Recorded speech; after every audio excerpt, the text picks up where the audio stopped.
I am so excited for this spa day. Candles lit, music on, hot tub warm and ready. And then my chronic hives come back. Again, in the middle of my spa day. What a wet blanket. Looks like another spell of itchy red skin. If you have chronic spontaneous urticaria or CSU, there is a different treatment option. Hives during my next spa day? Not if I can help it. Learn more at treatmyhives.com. This episode is brought to you by Progressive Insurance. Fiscally responsible, financial geniuses, monetary magicians. These are things people say about drivers who switch their car insurance to Progressive and save hundreds. Visit Progressive.com to see if you could save. Progressive Casualty Insurance Company and Affiliates. Potential savings will vary, not available in all states or situations. I'm Gary Birtles, one of the old gits from a long time ago. You've got to tune into Tricky Talks, I believe, so just do it. All the best.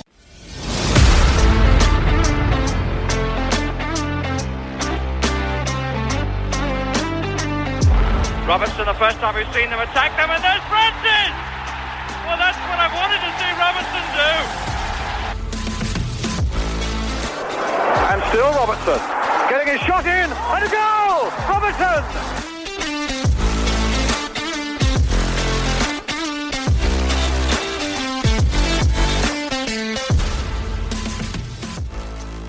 Hello, welcome along to the Tricky Talks podcast as Forest draw against Man United, and we look forward to another week of Europa League adventures. As usual, I'm joined by Mollo. How are you doing, sir? Yeah, not too bad, thank you. Kate is here as well. How are you doing, Kate? Cool. And Chelsea is unavailable this week, unfortunately. So coming off the bench, making his first ever appearance on the podcast, star of Dour On Tour is Mr. Ben. How are you doing, sir? And welcome. Thank you for having me on the show, Simon. Like I said, appreciate it. I don't know why I've got Mollo with me, but yeah, I do appreciate it a lot for bringing me on the show, Simon. So thank you. Yeah, it's been a long time coming. We've obviously been on your show a few times, so it's only right that we invite you on ours. I'm sorry it's taken so long, really, but welcome.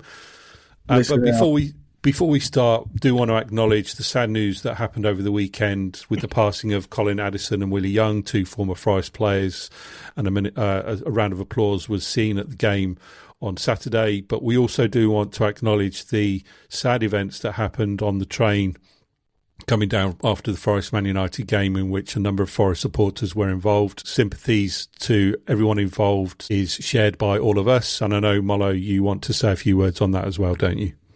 Absolutely. Just purely, as you know, I used to live down south at one point for a few years, and I got to know a lot of the London Trickies, including Steve, and possibly the most unassuming, gentle guy you could ever meet.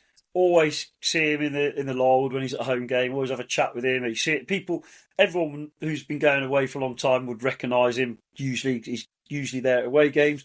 And as I say, the most unassuming, lovely guy you could meet. And always liked him. Obviously, he's a nice guy. But I think every Forest fan and everybody on the planet basically owes him a huge debt of gratitude. He is an absolute hero. And when I first was told about it on the group and whatnot, obviously it hadn't gone properly public at that point, so I didn't comment. Then when somebody posted a picture, I just put a little comment about what a genuine hero he is. And as an awful an event as it is, at least he's starting to get recognised for what he's done. Incredible. I couldn't put myself in that position, and I can't for 1 second claim that I would have done the same thing or been brave enough. What an absolute selfless legend of a man. And next time I see him, I've already said this to him, I'm buying him a pint, and everyone in Nottingham wants to do the same. And I hope he never ever has to scrap around for tickets for certain games ever again. Yeah. Because the way he has responded today in his interviews as well is so typical of him, so understated. A guy with a huge knife coming at you, and he just said, I had a bit of a scuffle with him. And I'm there thinking, Steve, you are a braver man than me. And if I was ever in the trenches, that's the guy I want alongside me. And that's all I wanted to say, really. Just what a guy. Yeah, we wish him well, of course, as we do everybody who was unfortunately involved. We thankfully there are no fatalities, but There are a few individuals still in hospital, so we hope they get better soon, don't we, guys? Yeah, 100%. Right, on with the show then, and as I said, delighted to be joined by Ben, star of Dour On Tour. And before we get into the main body of the show, Ben, I just wanted to talk to you about your show, because I was saying to Mollo the other night, the first time I came across it was at Bristol City away, when you were filming the celebrations with those 2 late goals, and I saw somebody in the crowd. I thought, hang on, I know him, that's Mollo, and kind of followed it ever since because I saw Mollo in it, and just wanted to get the story of how you started your channel. So tell us a bit more about how it kicked off and what it's been like. So I started 2018 because, as everyone knows who Matchday Max was, and everyone knows Max. And shout out to Max. He's more not the real thing. No disrespect to him, like not the real thing. Like you when you hear people like on Sky Sports, everyone knew what direction he was going in. So I thought I'll do something different and just prat around. That's what I did. And then first of all, the first 6 months when you do it by yourself, it is a bit scary because you've got your face on your camera and you're doing this, that, and the other. And then I met Craig Price, like I knew him from college, and he said to me, Ben, I think you need to start branching out more because there's people out there from all fan bases who's doing it. So I thought, let me do it with Forest. And then slowly I was getting recognised for the club. And then from there, it was just getting big and big and big. And then, as everyone knows, like I said, you mentioned Mollo that season. I've had the bad days as well. With I don't know if to mention. Do I mention Fawaz on here, or do I have to? Is it okay to mention Fawaz on here? Yeah, you can. Yeah. I might bleep it out. I might put a little bleep in when you mention his name. I had a little run in with his mate, but I'm not going to mention his mate's name. And he said, some people recognise you from the club, And I thought, okay. And then Mr. Maunakis took over, and it was funny enough, his son, Matildas, was following me on social media, and I was thinking, what's going on here? And then everyone started following me, and then it just got going big. And then you get recognised with Forest fans, like you're going to get the good and you get the bad, and then you got to get used to it. And I remember meeting Mollo, Fulham away, on the coach and on the boat trip, and Ellie. How old was Ellie, Mollo? She was about 13, 14. What? Yeah, about 14. 14 and 13. That was one of the best away trips I've ever had, and that was one of the best vlogs I've ever did.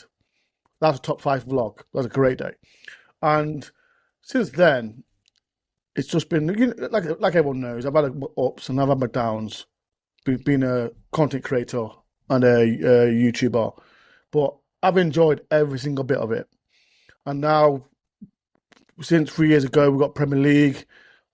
Everyone's joined in, bandwagon, and it's good to see people like yourself having an opinion, being football fans as well that go to football matches. And when everyone says, Ben, you're the GOAT, I'm not the GOAT. I'm just like, I just do what I do, mess around, have fun, take the mick out Mollo whenever I do.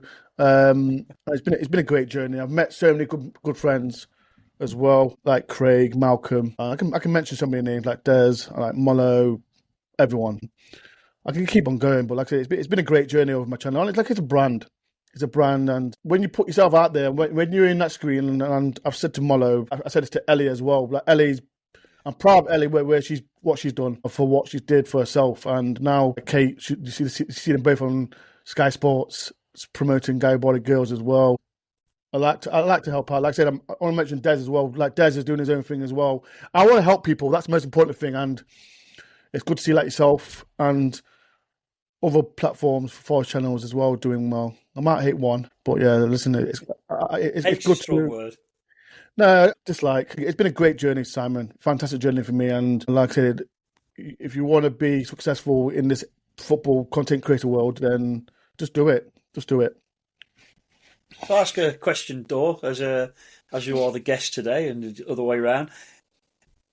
How did it feel that first time at a game when the people started going, "He's one of our own, he's one of our own," and all that? That must have been a buzz for the first time. You know what? The first time I heard that, you know when we lost to Arsenal 5-0 in the Carabao Cup? So yeah. We're it was walking QPR away. No, it wasn't that. It was Arsenal away. We lost 5-0. Okay. So, yeah.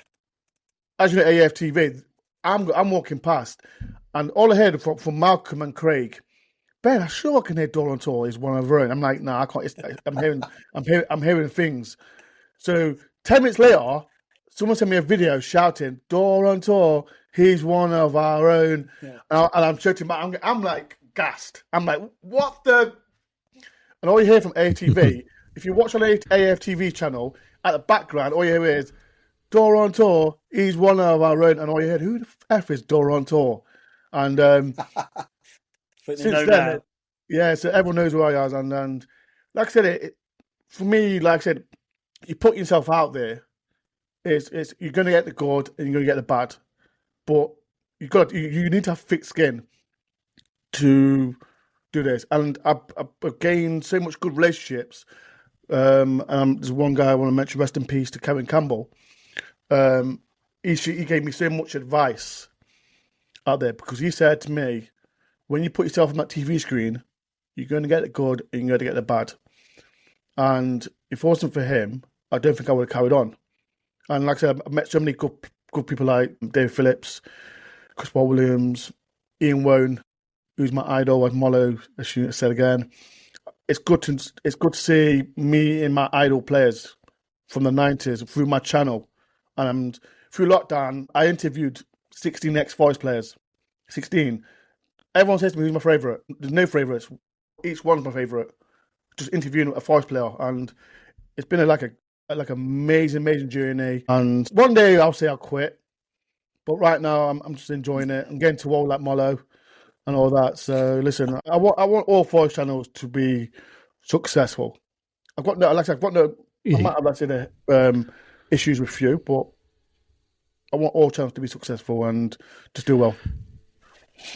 How does it feel to be on the other end of the mic, if you like? Because normally you're presenting, as we all well know, having been on his show. What was it like, and being part of as a guest on a podcast, if you like, where you're being asked the questions? It's weird, isn't it? It's weird. Like I said, I expect Simon to do it, and I'm like, I don't want to interview about Mollo. Why am I interviewing about Mollo? It's weird, but like I said, you got to try and be humble about everything, and it's not like me bragging about I've done this. I've done it.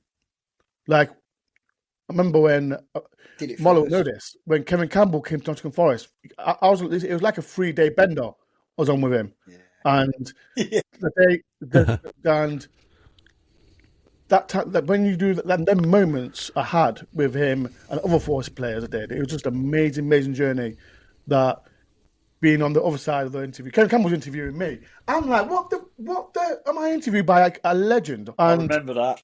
Yeah, and it was like Ben, just before he did the show, because I was on that one. Yes, you was. And like you say, R.I.P. Absolutely.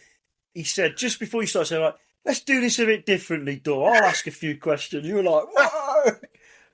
I mean, for anyone who ever spoke to him or met him, they'll know what I'm talking about. What an unbelievable guy he was. He was. But I just wanted to ask one last question from me. Nothing too deep. Don't worry. I'll save that till near the end. If you had to pick one Dour On Tour moment, and it can be match related as well if you like, what would it be? Just the one. Not a top 3. You've got one. If you want to, it's up to you. You can have a bit of time to think about that and think later on. But the one moment that defines Dour On Tour, if you had to show somebody who'd never seen it and said, that encapsulates everything. Because I can think of loads of things I've watched, and you probably don't know this, but before I met you, I was stuck down south and I was missing a lot of games. I used to rely on watching your matchday blog to get a feel for the atmosphere and whatnot before I moved back up here. So, and I know Simon kind of had a bit of that as well, haven't you, over time as well? Yeah. And I think seeing the matchday experience matters. Go on, I'll let you answer that now. One moment. You can think about it if you want and come back to it. There's so many moments I've had, Mollo. That's the thing. Like, You know what? Lockdown. I think lockdown helped me a lot. Lockdown helped me a lot, big time, because everyone knows I did vlogs, and when I started interviewing Brian Roy, and you know me, Mollo, and everyone who's listening to this, I'm not no interviewer. I can't interview people. I had to write down the Brian Roy notes. I don't do notes. I'm like, this, and this. I'm like, so, let me end of the show. I'll end the show because there's so many good moments. So many good moments I've had with interviewing player. I'll tell you the best interviewer I've ever had was Andy Johnson. He was, as everyone knows, he was a pea head, like a nutcase. Right. And if everyone sees that, the interview I had with David Andy Johnson was mad. But there's so many moments I've had. One moment, but let me think about it. I'll think about it. Let me think about it. Yeah, we'll come back to that at the end. Right. On to Man United then, obviously 2-2 draw. It felt like it was a kind of a bittersweet outcome in the end, Kate, because Forest did really well to come back in the second half and take the lead. And if it wasn't for a terrific volley at the end, they'd have snatched 3 points. What were your thoughts when the final whistle blew? A point gained or 2 points lost? Definitely a point gained. When the half-time whistle blew, the major difference in how I was feeling was that I didn't feel like all was lost. And in previous fixtures, when something rubbish had happened and we'd conceded a goal, you thought, for goodness sakes, and now I've got to sit through the second half. And it didn't feel like that, because I did feel that, we may or may not cover that. It's been covered a lot, the corner. I did feel like it was against the run of play. I felt we were on top, we were doing well. I turned to one of my boys and I said, you know what, we are still in this. And that is exactly how I felt about it. So when they came out and scored those 2 quick goals in the second half, I thought, yes, this is fantastic. We're finally, seeing them score goals from open play, 2 quick goals from open play. And they were our goals. We didn't concede them. Happy days. And yet still, once everybody had stopped singing and cheering for the goals, you've lost that loving feeling, had died down, I still sat there and thought, do you know what, I'd take a point. Because 3 points would have been absolutely incredible. But I thought, as long as, we get something out of this, then it's progress, because there's already so many positives to take. So, I was disappointed when they scored and equalised, but not like on the floor, oh my God, angry or anything like that, just okay, but we're going to get the point, and we did. Obviously, there was issues around the VAR decision for the corner, which we don't necessarily need to go into in a huge amount of detail because everybody's seen the clip, everybody's seen the pictures, but that's 2 weeks in a row now where we've had that kind of decision go against us, and Danny and I sat there watching it, and as soon as we realised the corner was given, we turned to each other and said, this is going to go in, isn't it? And sure enough, they did score, and I want to talk about the defending set pieces because it's still a bit of an issue, isn't it? Teams know that that's a particular weakness at the moment, isn't it, Mollo? They've got to get their heads around how to defend. Yeah, it's psychological as well now, because whereas 2 seasons ago it was psychological and it was almost like, here we go again. You've nailed one of the things I was going to say as well. How many people in that ground, when that corner was given, turned and said exactly what I said to one of my mates? You just know they're going to score from this now. And you said it to Danny independently. We haven't had this conversation. And I imagine loads of people also said a similar thing. But that said, they've got to defend it better. Watching it back, I thought Man United were quite cute how they did it, because they took Yates a little bit out of the equation. And as brilliant as Yatesy was, I'm sure we'll get to that later, he shouldn't have allowed him a free header. Casemiro, we know he's good in the air. It does bring me back to, we've got a situation at the moment, and the more we mention it, the more it seems to go on. Dore's roasted me for this previously, but we've got a goalkeeper who's more scared of crosses than Dracula, haven't we? And he slaps it, he punches it, he nearly cost us another goal at the end that would have made it 3-2. And this is a guy that was a Ballon d'Or nominee last season for his incredible form. But one thing he never did was leave that 6-yard box to come and collect a cross. In fact, he's a 2-yard keeper, isn't he? So I think it's a combination of factors. They've got to sort it out. We've got probably the ideal man to sort it out. How much of it comes from a lack of confidence in your keeper being able to deal with the cross in the first place? and you end up backing in too close to the goal, and then he can't do anything either. We know they can do it, don't we? Sorry, Kate, you were going to jump in. Just that I was listening to something earlier today, I can't remember what it was on, and they were talking about how Nuno was a goalkeeper and how much input he may or may not have had with Sells last season and how much difference that might have made. Because, like you say, he was Ballon d'Or. We do still love him, but he was outstanding last season. And you've got to say there has been a drop-off, and that could be to do with the drop-off, on the whole of the team and how that feeds in. But it was just something that had never occurred to me, and I heard it and I thought, interesting. You know how everything's a subscription now? Music, movies, even socks. I swear if I... To continue this ad, please upgrade to Premium Plus Platinum. What? No, anyway, Blue Apron... This is a pay-per-listen ad. Please confirm your billing. Oh, that's annoying. At least with the new Blue Apron, there's no subscription needed. Get delicious meals delivered without the weekly plan. Wait, no subscription? Keep the flavor. Ditch the subscription. Get 20% off your first 2 orders with code APRON20. Terms and conditions apply. Visit blueapron.com/terms for more. Yeah, it leads me nicely to the question I was going to ask Ben, actually, because like Mollo said, 2 years ago, defending set pieces was a weakness, and then it totally transformed to the point where last season Matt Sells got the Golden Glove alongside Raya of Arsenal, but now seems to have swung back the other way, yet the personnel has remained the same. So it's almost like, is it easy to pinpoint why that has happened? Is Nuno the one factor that's been taken out of the equation, Ben, do you think, or are there other underlying factors that have contributed to this swing yet again for another year, another season in a row? I think like we all know that when Nuno came in, like I said, he had to sort of defence out, didn't he? Because when he first come in, we were still conceding goals, and then the second season come in, like I said, Sells best goalkeeper in the Premier League, most clean sheets, and listen, I just don't understand like what's going on wrong. And now, since Nuno's gone, we're conceding goals left, right, centre, and especially from set pieces. Because if you look at it right, when we had Steve Cooper, and everyone, I love Steve Cooper, we still conceded set pieces left, right, centre, and again, it seems like we've gone back to square one again. Like, every time the corner, we give a corner away, oh no, here we go, we're going to concede another one. And it's happening again and again and again. And Likovic, again, Mollo, best partnership in the Premier League, I think was the best partnership last season. And now we've gone back to square one again, just conceding goals. And now we've brought in Dyche, and like I said, I don't know if no one noticed, he's changed it, the way he defends now. He's gone zonal now, just whenever, not knowing man-to-man. I prefer man-to-man marking, if I'm honest, because if that player doesn't do his job, it's that player's fault.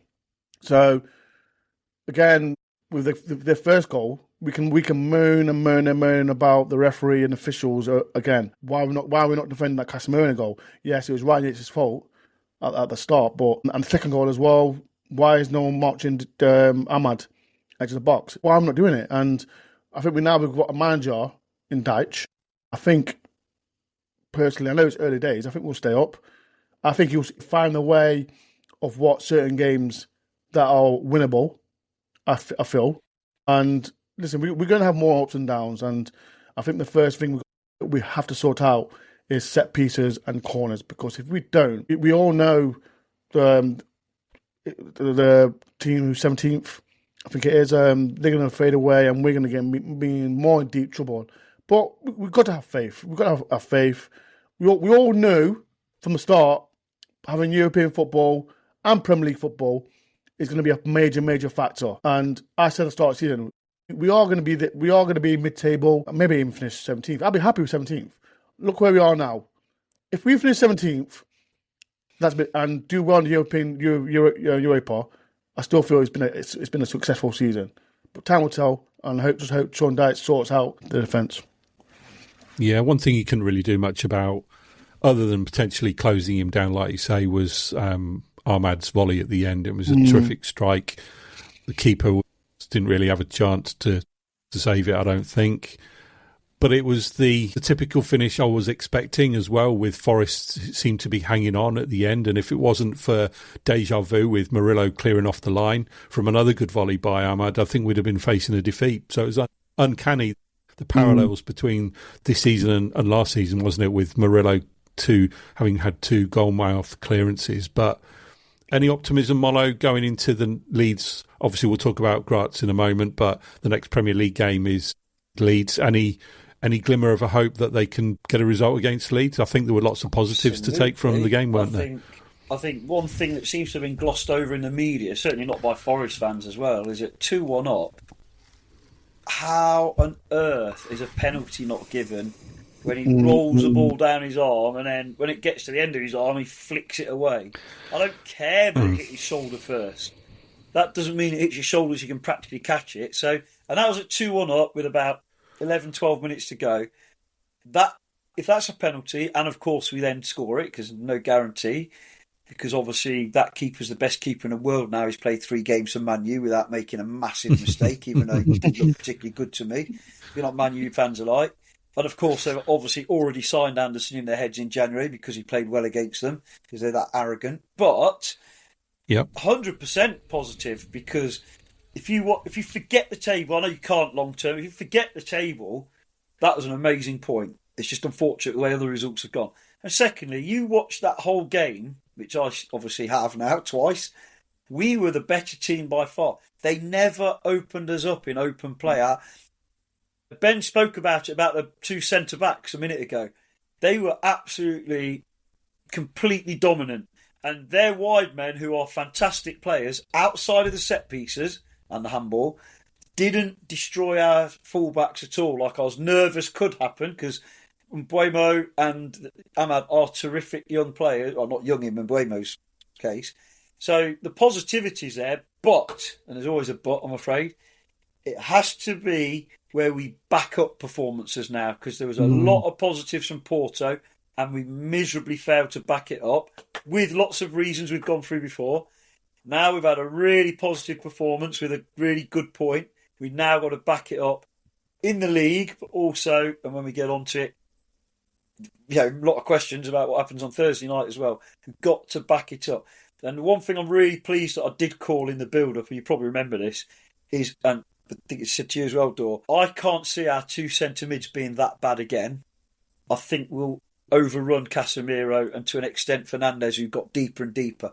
And that's exactly what happened after 12 minutes on. In that our 2 central midfielders for the majority of the game dominated them, especially Anderson. But it was a team effort, and I know we'll come to that later.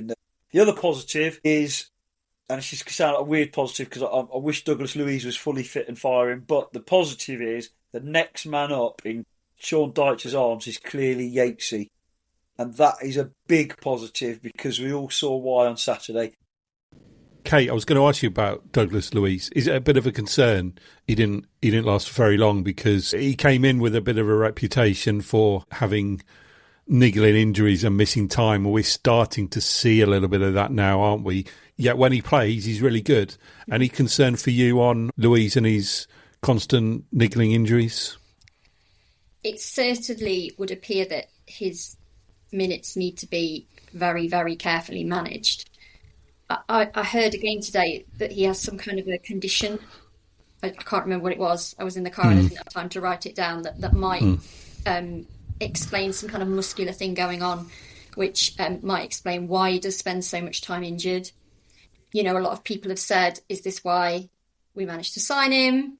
Because he's so very injury prone. What I'll say is the 20 minutes that he played in the Man U game, he was absolutely great.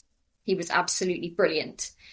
And when he came off injured, you did have that sinking feeling of, here we go, we've got an early injury. This is not something that we're going to have planned for. And up steps Yatesy, and what a hero, because there was no drop-off when he came on the pitch. And that ball in for, Morgan's goal, I have watched that so many times. That is an absolute beauty of a ball. And you know what? If Ryan Yates can jumpstart Morgan Gibbs-White, then we are in for some better times coming. And that is what that ball did. I mean, I'm not taking anything away from Morgan. It was an outstanding header. It was, but that came from Yates's ball, which was an absolute peach. So I think let's take that as the positive. Yes, it would seem Louise is going to miss a little bit, but then there is a natural rotation point potentially in the game on Thursday. So if Yates is going to be the person that steps into that role, I'm okay with that. Right, anything you guys want to wrap up on Man United before we hand over for Mollo's moment? Any final thoughts on United? Just more of the same for the next few games. Yeah, and I think that point will pay dividends as the season goes on. Okay, right, you're up, Mollo. Mollo's moment, what have you got for us this week, please? Well, loads to choose from, isn't there?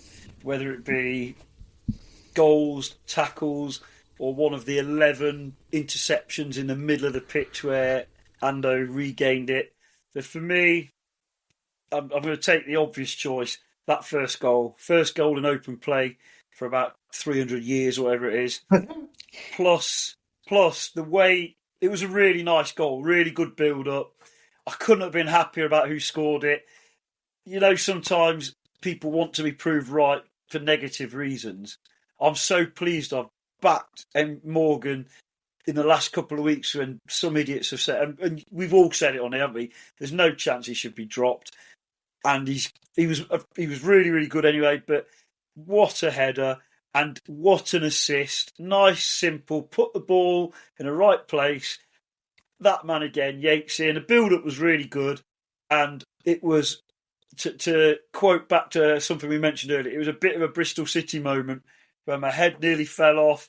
I ended up about 3 rows down in A block, hugging some random strangers. Because I jumped up and where we stand on that shelf bit, I put my foot on the seat in front, I think, but my head had gone. And because everyone was going nuts, I just ended up tumbling forward. I didn't care. I was just going, I don't know what noise I was making, probably a Dore-esque type scream. And then as I clambered out... Don't get involved because of what you do. Yeah, no comment. Clambered back up, and then it was lovely as well, because obviously Ellie and George were there, and Henry, and it was just like, big family hug for the goal. But just when that goal went in, the roof came. I do know what it sounded like. I can tell you now. And the roof came off briefly, didn't it? Because we've been waiting for so long for an open play goal, and it involved all the right people, if you like. Brilliant moment. What a moment! And obviously, it became a very elongated moment as well. But it was really was. It was comparable to that second goal at Bristol City that your head just felt like it was going to explode for about 30 seconds. And then it more or less did, obviously, a minute or two later. I just want to know what Henry thought of you falling 3 rows in front, Mollo. You're supposed to set an example. What was his thoughts? It wasn't my fault. Well, I've got to be careful what I say here. Don't try to club. It's your fault. I don't want to club all the stewards getting narky, but because of the way we were stood, because obviously no one sits down in A block, and because it kind of squashes up a bit, and maybe in the space of about 10 seats, there's about 20 or 30 people, because it's like a shelf. So I think Henry was initially in front of me, but luckily when the goal came, he'd fallen to the side of me. I kind of had somebody behind me actually at my seat, and I fell forward, and there's like a gap, and all I did was put my foot on the seat in front, but I couldn't control the rest of my body and emotions. I was still going nuts. And then it's like an old-fashioned surge in the Trent End, for those that are old enough to remember it, miniature one. I just went flying, and I think Henry was, to be fair, he was still screaming as well. I came back up. I think he's got the bug now, shall we say. But yeah, nice. Just wonderful, wonderful moment for everyone in the ground, apart from that little bit of a lower Bridgeford. Yeah. Right, okay. Quickly, man of the match votes. Then we'll start with you, Ben. Who got your man of the match? There's been so many good players on Saturday. I said, who did I say? Who did I say? Nicky Williams. I thought Nicky Williams had a great game again. He's been our best player this season. I know Anson is next level. Every time he touches the ball, everyone's just like wow. But for me, Nicky Williams was my man of the match for me. He's been fantastic. Good. So yeah, Nicky Williams. Okay, Kate, who's yours? Well, normally I would say Nico Williams, as we know. He's my favourite. And do you know what? I'm getting a shirt with his name on the back. It takes a lot for me to get a shirt with someone's name on the back. My man over there is probably the last time I did it. But I'm going to go for him. I'm going to go for Yates, because I just know there's going to be a load more occasions where I can shout out Nico, and he is phenomenal this season and I love him. But Yates, he really did it for me on Saturday. The way he came on, the way he stepped up, the goal, just everything about him.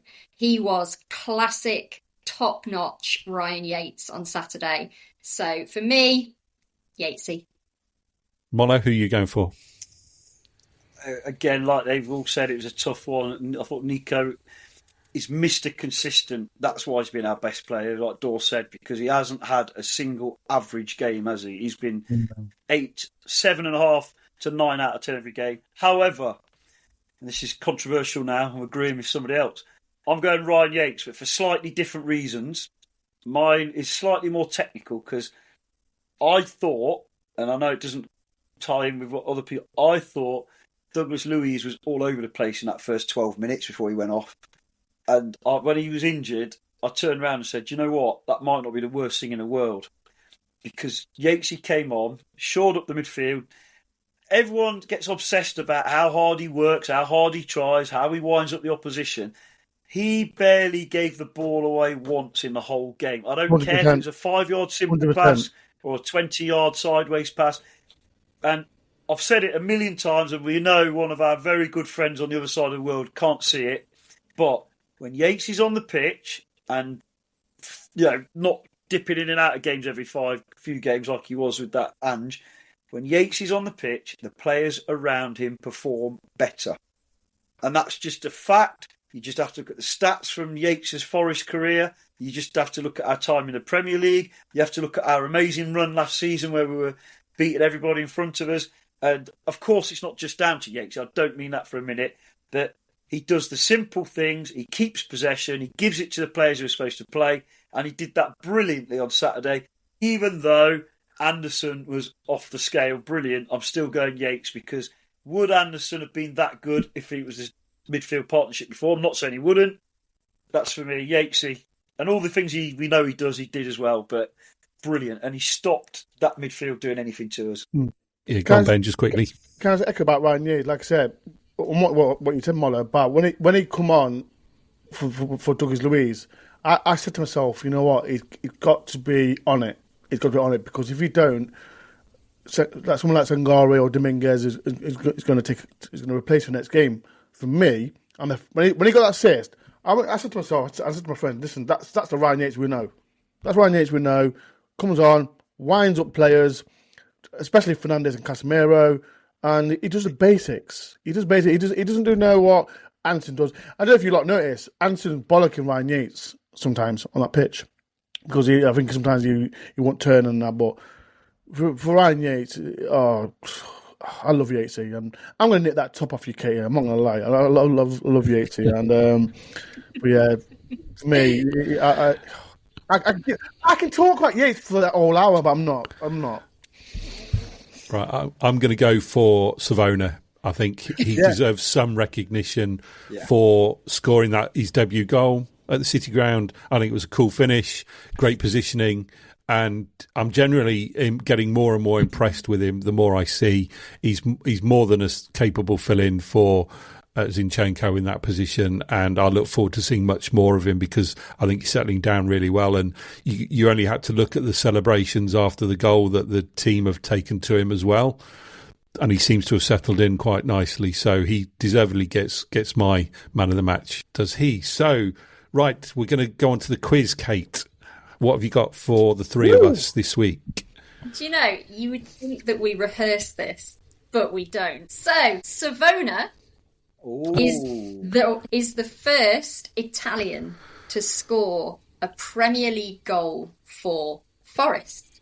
Okay? Name 2 other Italians who have scored for Forest. Right, we don't... Obviously not in the Premier League. The goals didn't happen in the Premier League, but there are 2 other Italians who have scored for Forest. So I am asking you to name them, please. We don't name them now, Ben. We wait until the end of the show to give us some time to think. And it'll obviously spoil it for the listeners as well if we give... And one was against Walsall, Ben. We'll see. Right. We will see. Okay, on to Sturm Graz then. Next leg of our Europa League adventure. It's a 5:45 kickoff this time around in Austria. It's a repeat of our UEFA Cup quarter-final in 1983-84 when they played first at the City Ground. I think Forest won 1-0 with a goal from... Anybody know? No. Wait, Davenport? No, it's Paul Hart. Paul Hart. Yeah. Interesting. Scored one in the semi as well. Yeah. And then in the second leg, it finished 1-1. It actually went to extra time, and the goal scorer for Forest in that extra time period was, does anybody know? Steve Wigley. Good guess, but no. I did know this because I looked it up this morning and now I can't remember his name. Yeah, in the 113th minute, it was Colin Walsh. There it is. Walsh. The other winger. Yeah, he put us into the semi-finals. So that was the last time we played Sturm Graz. Sturm themselves currently world ranked 178th, and in comparison, Forest are ranked 89th in the world. Their European ranking is 131st, and they're currently ranked second in Austria behind Rapid Vienna. In the league this season, they've played 11, won 7, drawn none, lost 4, scored 20, conceded 12, currently sit third. In the Europa League this season, they currently sit in 27th position, played 3, won 1, lost 2, scored 3, conceded 5. They lost 2-0 away at Midtjylland. They beat Rangers 2-1 at home, and they lost 2-1 away at Celtic. Form-wise, they have lost their last 3, including at the weekend just gone where they lost 2-1 away at Rapid Vienna. That means nothing to me. Prior to... Kate gets it. You've been waiting to say that since we started recording, haven't you? I have, yeah. I have. It's nearly time. Prior to that, they won 4 in a row. So it does seem as though they're a very up and down. They either win or they lose, and that is reflected in their league placing as well, not having drawn.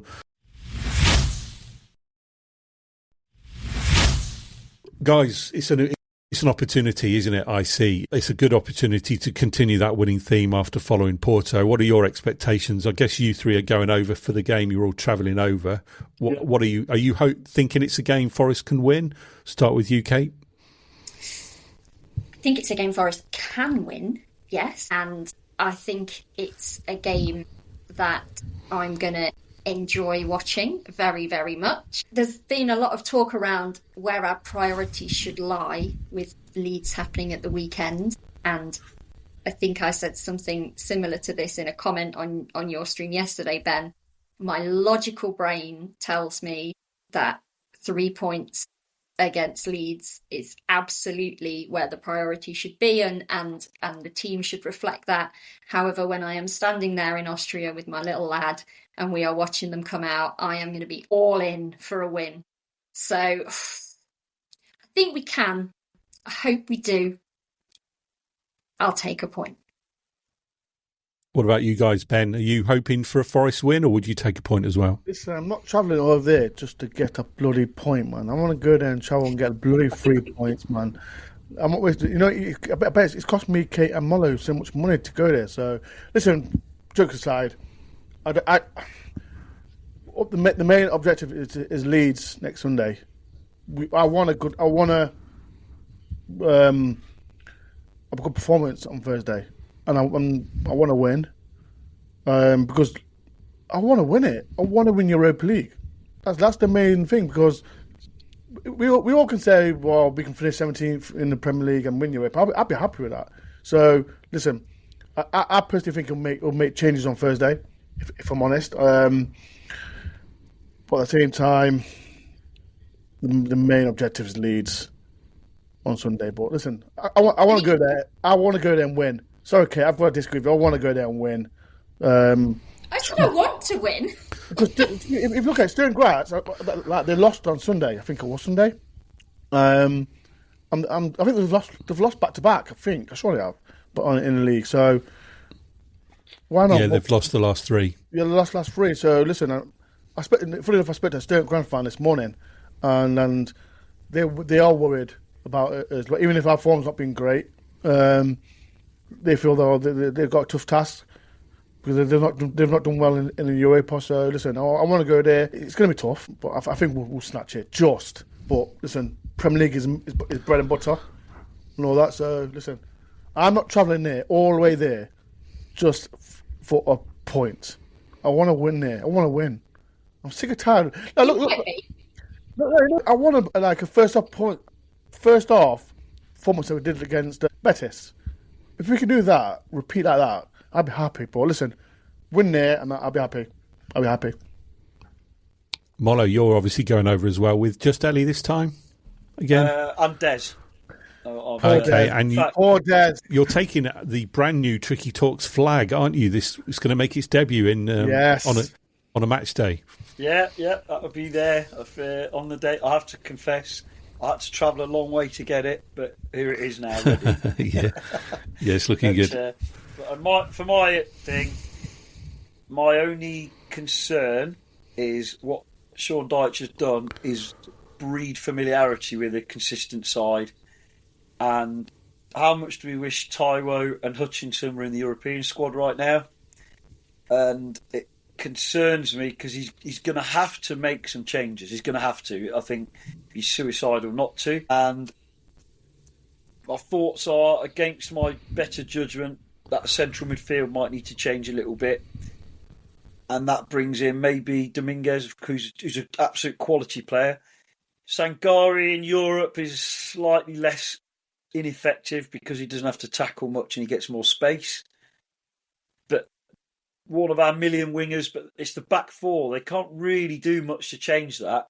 So we've just got to hope they all stay fit because they actually were the only ones who weren't too bad at Bournemouth, to be fair. If it hadn't been for the back four, we probably would have got buried a lot more. Can we win? Yes, I think we can. But we need the second string to step up like they did last season. And is our second string any stronger than the likes of Jota at the moment? Have we improved that? We don't know. We'll find out, won't we? I would love to have Diego Jota storming around a pitch on Thursday night, for instance. But hopefully Callum Wende might get a chance and the likes, and we'll see.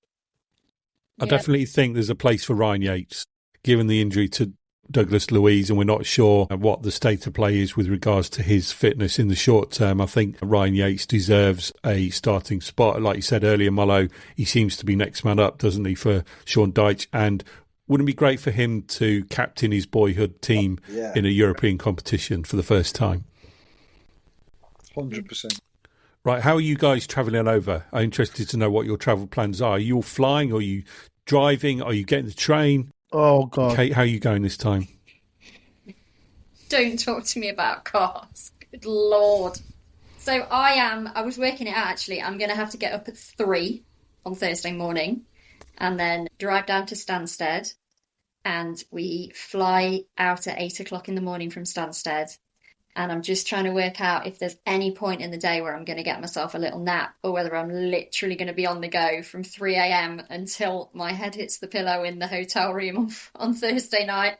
But we shall see. So, yeah, flying to Vienna and then hire a car the other side, drive through to Graz. I've even downloaded one of the little parking apps, which is supposed to mean that I can park anywhere I like, the whole of Austria. So that will be exciting. So yeah, slightly nervous about flying out on match day, but equally, yeah, I think it's the best way for me to do it. So get me on that plane. Good. Ben, how are you getting over? Are you flying as well? Yeah, I'm going there tomorrow. I'm going with Dave and Martin Bonnet, and we're going to Luton, then from Luton to Vienna. And then Dave Asprey has kindly ordered a hired a taxi. So from there, then straight to a hotel. And then we're gonna have a relaxing time in Austria for Wednesday. I want some food. I heard that they got some amazing food, so chicken. I'm not getting drunk this time. I'm definitely not drunk this time because I was a bit.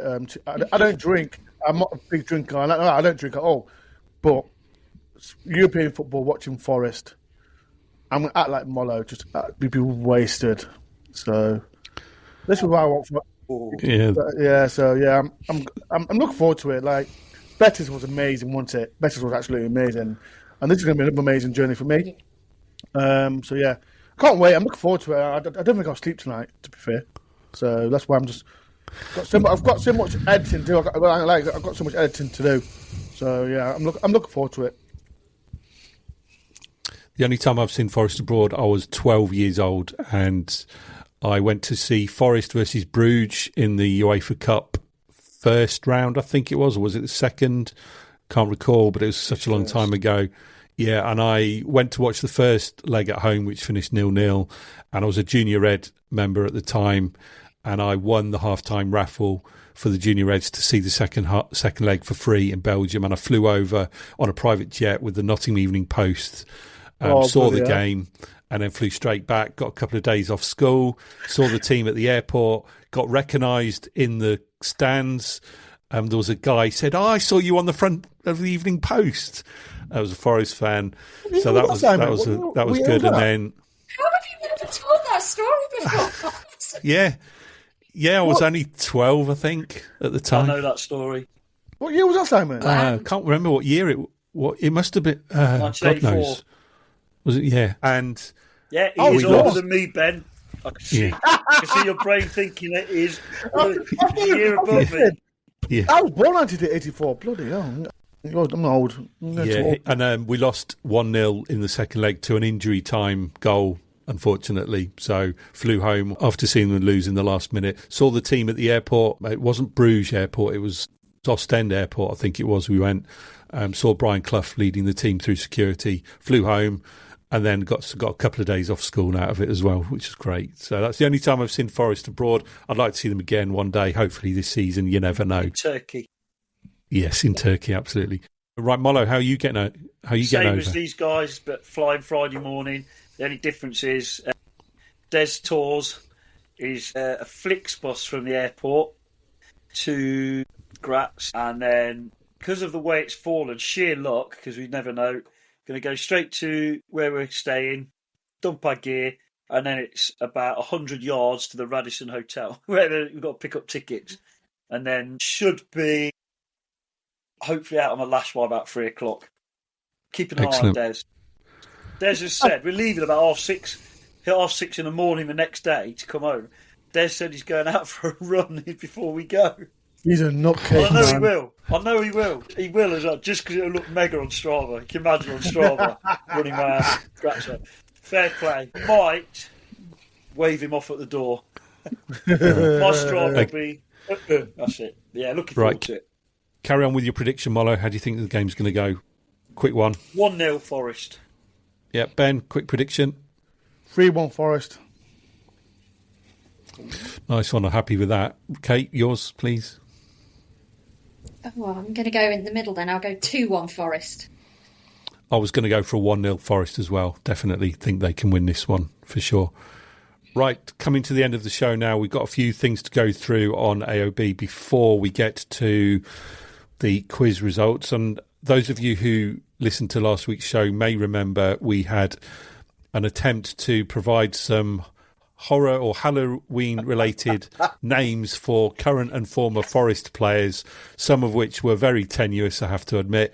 But Bobby J. Franco, who is a listener, has sent us some of his own suggestions.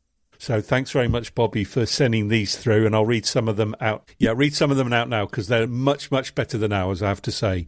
So you have, let's start with Burillo, Milenkovic, Morbato, Jer Killia, Kili Muendo. This one's my favourite. Iri Brahim Sangori. Yes, that's the one. That's the one. You need to leave it on that one. That's class. Yeah, Kersim Horntum Ordi. Okay. Wiley Boney. Draculus Louise. Moribund Ghost White. Nicolo Skeletona. And Heliot Anderson. That's good. But there are more. He's got far too much time on his hands, because I think these are awesome. Matt Spells, Igor Igori Jesus, Delaney Bakwa, ha ha ha ha ha, Petrifying Yates, John Grave Roberts. That was my favourite one. Say that again. John Grave Robertson. That's brilliant. Des Tombwalker and Roy Pumpkin. Excellent stuff. Yeah, they're very good, Bobby. Thank you for those, sending them through. Kate, you have something you wanted to bring up as well. So yeah, between Mollo and I, we usually give the women a shout out, and they had a great day this weekend. So I was watching it on YouTube again. I mentioned it before. You can watch most of the WSL2 fixtures live on YouTube. So we opted for that rather than the Newcastle game. And yeah, they went ahead initially and were doing really well. But then half-time stoppage time equaliser from Southampton, and then they went behind. But then 2 quick goals, and they won the game 3-2. And then they were away to Southampton, and that's a really big win in the WSL2. So that meant that they went above Southampton in the league, and they're doing really, really well. And I know they're wanting back-to-back promotions. At the moment, it is looking like that could be a thing. So really enjoyable game of football, really great to watch. Get behind the Forest women whenever you have the opportunity, as it were. I watched the women Good as stuff, well. well done. I watched the women as well, and I thought it was fantastic. Because Southampton, there was mid-table, same place as Forest. So hopefully they do they can carry on playing, because their away form's better than their home form, isn't it? So yeah, hopefully they can carry on doing well. Man. I like watching them, man. They've got some good players. Actually, Kate, let's do the quiz as well, shall we? Before we move on to Mollo and Ben's last things, I've got one definite answer. I can think one maybe. I'm not sure. Okay. Go on, Kate. Yeah, so just to repeat the question, Savona is the first Italian to score a Premier League goal for Forest. Name the 2 other Italians who have scored for Forest, not in the Premier League. So who have you got, guys? I've got Andre Salenzi. Yeah. Never scored at City ground, no. Yeah, he's the high-profile one. So, I've got 2 others. I've got 2 others. 2 others, okay. Yeah. One that I may have got confused about, so I'm going to get rid of it, because the one I know definitely scored, but I can never remember his first name. It might be Danny or Daniel or something, but he was on loan from Napoli. Cardoza, something like that. It might be Daniello Cardoza. The winger? That Cardoza? Yeah, he was a winger. He didn't play much, but he scored 1 goal. And the other one I had, that had an unbelievable performance in 1 game, the only time we ever beat Walsall, but he may not have scored, he may have just set up, to be fair, was Petracchi. Petracchi, yes. Gianluca Petracchi. Yeah. I've got... Okay, go on, Simon. One reason or another, I've got Benito Carboni in the back of my mind, and I don't even know if he played for Forest. He played for Forest no, he did. He did, didn't he? He played for in the under, I think, Ron. He did. Yeah, I have got a list for all the Italian players, including the ones that scored. So go on then, Ben. Petracchi, definitely. Yeah, he definitely did much Colin. I don't remember him scoring. They didn't centre half scored. They couldn't move that Petracchi, far. No, Carboni definitely did. I know Carboni did assist, but Petracchi, I see Petracchi.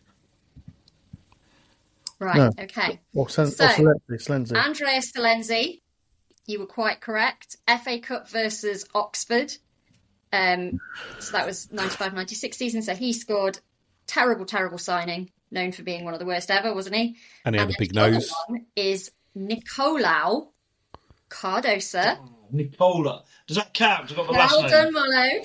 Yeah, so who was indeed on loan from Napoli and scored in the 3-1 defeat to Newcastle in the Championship.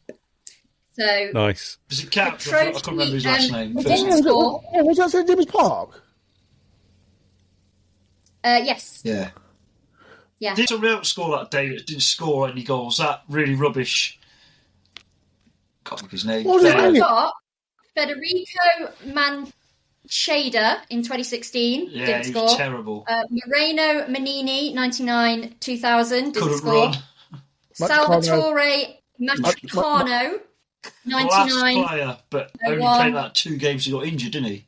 Yeah, and then Gianluca Petracchi. Yeah, one good game when we beat.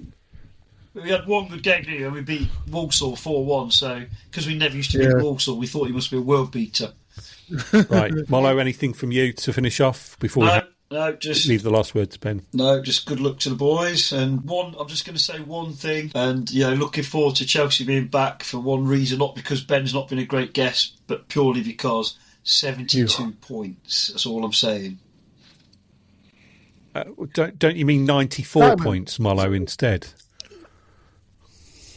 Yes, Simon, Ben. Simon, next time, come on. Can I have Chelsea and not Mollo? Yeah, yeah, we'll see what we can do. Yeah, I'll have Chelsea.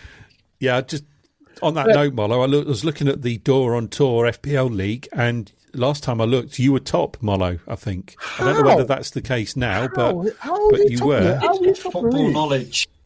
Football knowledge, Some of us have got it, some of us just talk about it and just quote prat about. Right, you're our guest, Ben. Last word from you. What have you got planned coming up on your channel? Any particular guests, any particular content that you want to flag and remind people where they can find you, please? I'm going to Austria, like I said, tomorrow. I'm going to do loads of content. I'm going to do a live podcast with Dave and Martin Bonnet in a hotel. So, yeah, we're going to do a live stream Wednesday, if we can. Well, Wednesday, and then, as you know, I'm going to do a vlog there, African reaction. I'm getting David Phillips on a show soon. So, I feel old, man, doing these podcasts. I'm being a content creator and that. So, and not all like Mollo and all that. So, but yeah, lot of content. And but yeah, I want to say thank you very much, Simon, Kate, and Mollo. Pleasure. And Chelsea as well. Can't forget Chelsea for as well. And to the question to Mollo, my favourite moment, I've been thinking about it. Yeah. Favourite moment, I've got to say Bristol City away. I can't miss that. That's the best moment.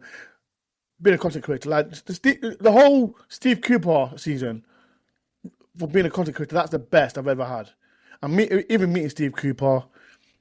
And that, and I think that's been my favourite moment. But again, good choice. Yeah, and as well, as I keep repeating, meeting all his ex-Voice players in the 90s, especially my favourite player, Ian Woan. Now he's at the football club now.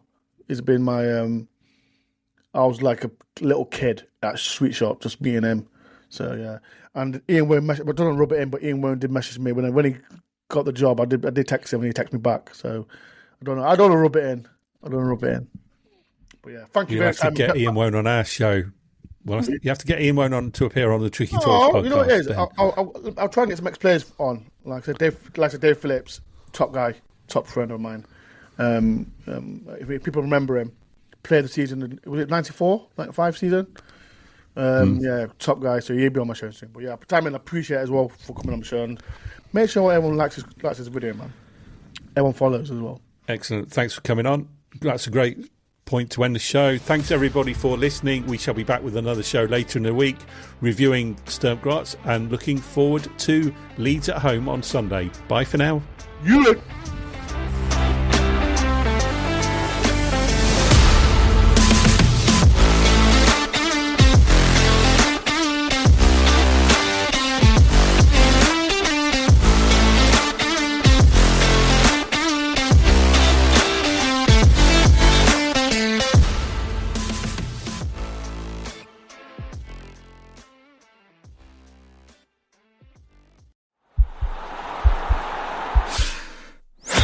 This podcast is part of the Sports Social Podcast Network.